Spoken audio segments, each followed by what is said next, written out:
On my side of the sippy, Paris burns on the nape of my neck. The heat swelters through every limb. Every joint becomes a city street.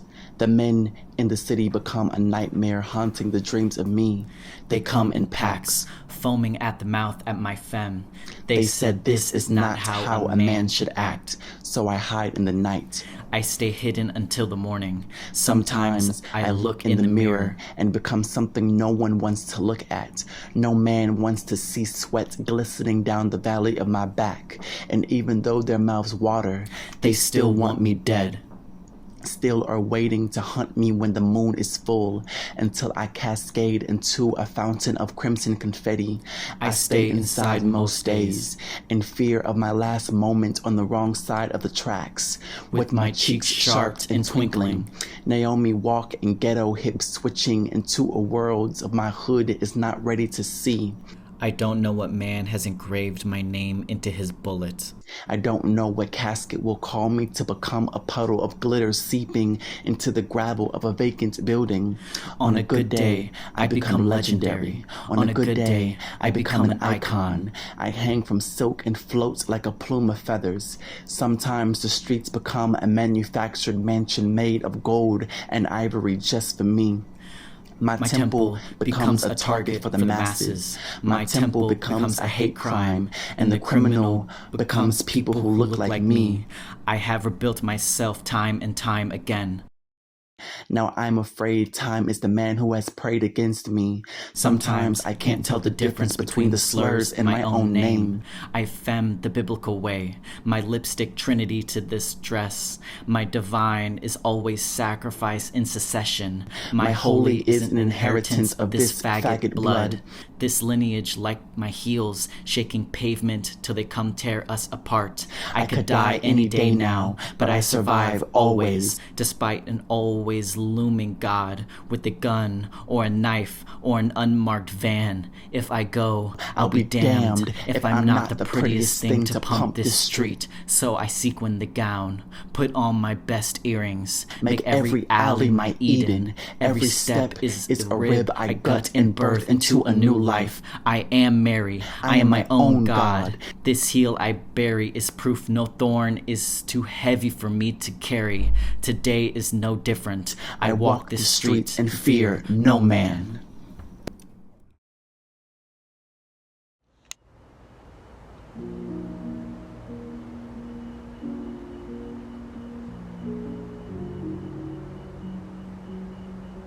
I had a dream the other night, a week after the protests began. I'm in the future. I think it was the future. In the distance, a silver city glints like Oz, or somewhere you believe you are safe without having to be told. The freeways thread the skyline, running between the high rises, cars hovering and zipping and weaving above them. I'm sitting on a grassy hill outside the city. My subconscious is briefly comforted that there is still grass in this imagined timeline, not dead from some ecological disaster.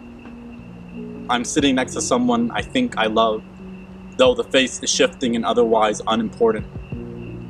I'm too busy staring at the sun. It does not hurt, but it is bigger than I remember it. Big in the way something is when it knows it is facing death. Like red giants or pufferfish or black people. And then it is collapsing on itself, then exploding, a supernova heading straight towards Earth, and I am still sitting on the hill, crying now. How silly I was to believe I was safe here in my head. Even here, I cannot escape the fear of danger, how it follows me home without warning or invitation. And I am so small now, a speck in the shadow of something no one cares to see killing me. I wonder if there's any world in which black people are saved for no reason other than because we deserve it. Before I'm wiped from the universe, I already know the answer. I dream of a darker planet. The summer is a whole year long, a festival of cookouts and family reunions and chasing down ice cream trucks, running back to mama with all her change. We will see smoke and not think of our destruction, just our fathers on their favorite grills, making sure just a few of the links are a little burnt for Uncle Keith and Cousin Teresa. You know how they like it done. The wobble, or the Cupid shuffle, or one of the billion other line dances we've memorized like a spiritual will come on, and we will grumble and still force our friends to join us. It is always golden hour. We have always looked this good. A baby will be crying as babies do, and all the mothers and aunties will go, girl, let that baby cry. It don't bother us none, and it doesn't. Aunt Mary made that lemon pound cake we've been craving all year, and now my soul is rested. I think this is how rapture tastes. We reach for black folks and find them waiting, not the trailing shadow of their absence. We have always been safe here. Every precinct that once was now a community garden. We have never needed policing. Mama tells me she has given every mother here permission to snatch me up if I act a fool. Imagine being loved so much. We look up at the sky and say what a beautiful day it is to be alive. And we mean it.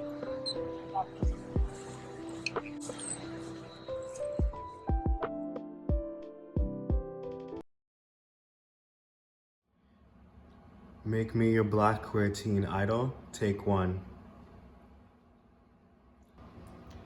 Play my songs on every radio station.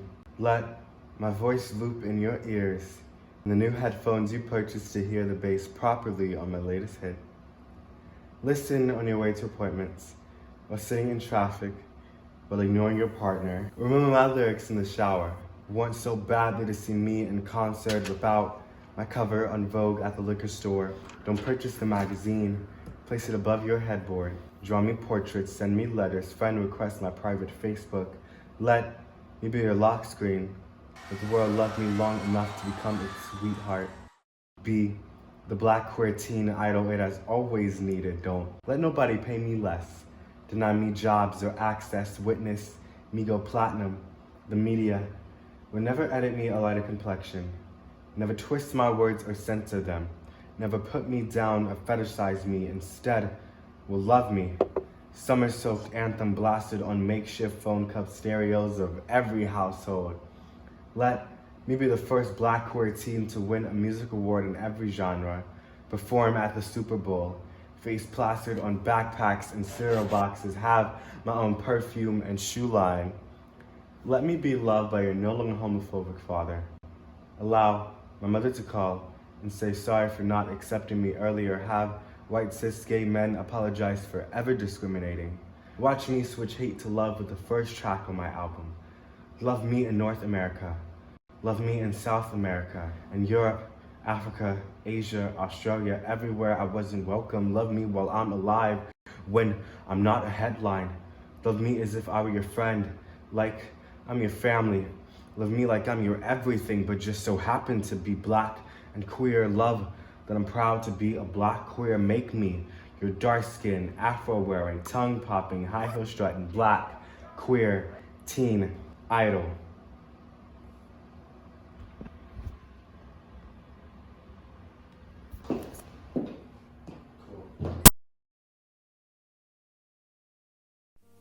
Tonight I do yoga. Mountain pose to remind my body of the earth from which it came, from which it resembles, from which it learns, from which it was forcibly removed from.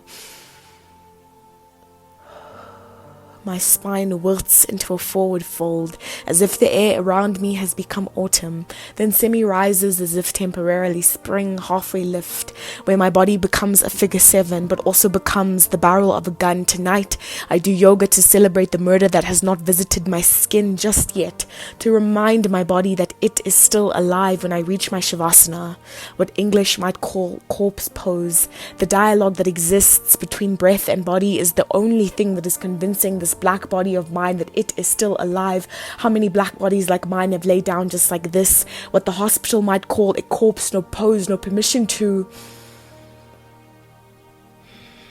Instead, They are the black boots of a police officer on the neck instead.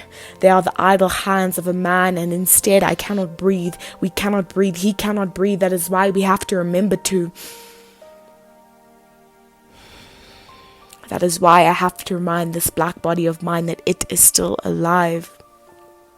I think of Angela Davis, who first started practicing yoga when she was in prison. She says that it was here that she realized how radical the act of self-care was, how you cannot sustain a movement made of tired women, and how all of this is designed to tire women. Then Erica Huggins, leader of the Black Panthers, who practiced as a way to undo the inherent muscle atrophy caused by being a black woman in the revolution, but really caused by being a black woman, whether in revolution or in stillness. They say yoga is also a cultivation of gratitude for the body, and so tonight I speak to my brother as an expression of gratitude for his life. Tall black boy, this icy winter asks him to wear hoodies, and when he leaves the house I hug him tightly because tall black boys in hoodies rarely return. Then there is my nephew, small black boy, just shy of 2 full years on brown soil, has just learned how to say mama, but has not learned just yet how to outrun a bullet, a lesson he will have to learn when he is too young. During my meditation, I wish to manifest a world where black children get to be black children, and not black victims to black boots and black body bags. After yoga, I call my friends to hear them speak, and to know that they do not have stab wounds or rope around their necks for now. I decide to read a book, which might mean that I have beat the odds in a country where I am more likely to be raped than to learn how to read. I wish to manifest a world where young girls only fear the mythical monsters in their storybooks instead of their fathers or their uncles breathing fire only a door away from them. When all this violence against our bodies feels as inevitable as sleep, being alive becomes an act of resistance and a cause to celebrate and a cause to dance and do yoga and read and laugh with your friends while they are still here. While I am still here, while the world wants me dead. I am still here.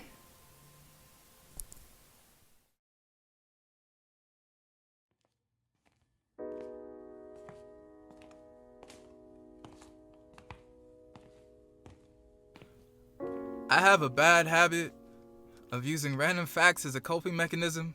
See, when the world doesn't make any sense, I lean on them to find some sort of understanding. Like, did you know that the sky is blue because of this thing called Rayleigh scattering? Fact. Did you know that dogs can see color just not in the same way that people do? Fact. Did you know that women can actually see more shades of red than men can? Fact. Did you know that the first time I saw you, I was 17.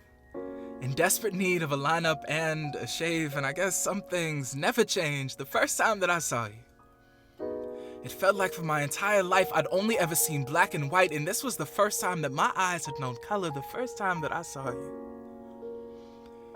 it felt like this. This is the closest humanity will ever get to perfection. Fact. The first time we spoke, I went home and replayed our conversation in my mind until the sound of your speech was tattooed on my eardrum. If your voice was a song, I played on repeat until yours was the first name on my lips in the morning and the last one on my ears at night. And I know that statement doesn't quite make sense now, but it did then because maybe you didn't make sense. And maybe you weren't meant to. Maybe there are things about you that I still don't quite understand, like how catching your smile from across the dining hall can make my heart stop beating just long enough for me to enjoy living again, like how you can make a Tuesday feel like not a Tuesday, even when today was definitely a Tuesday. You were a beautiful misunderstanding, wrapped up in a smile widening the distance from Seattle to Boston. So when you left, I guess you did it the only way you knew how.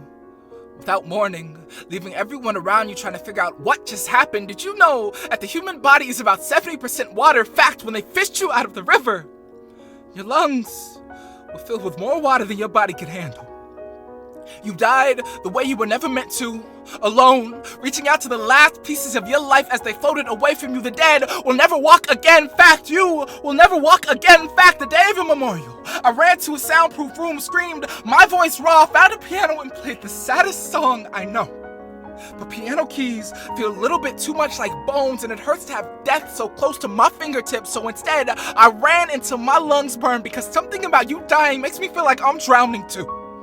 And I've always been good at locking away the broken pieces of myself for long enough to heal, but I'm struggling to find a place to hold everything that you once were. It has been 4 years, 1 month, and 12 days since you died. And I still play your song every night before I go to sleep, but now I'm beginning to forget the sound of your voice. And I never knew not knowing something would hurt so much. After you died, your best friend said that every day feels like a Tuesday, which is to say the skies are always a little bit gray. Laughter feels like the faded echoes from before the sun finally got tired of shining. And I'm struggling to remember what it feels like to see in color.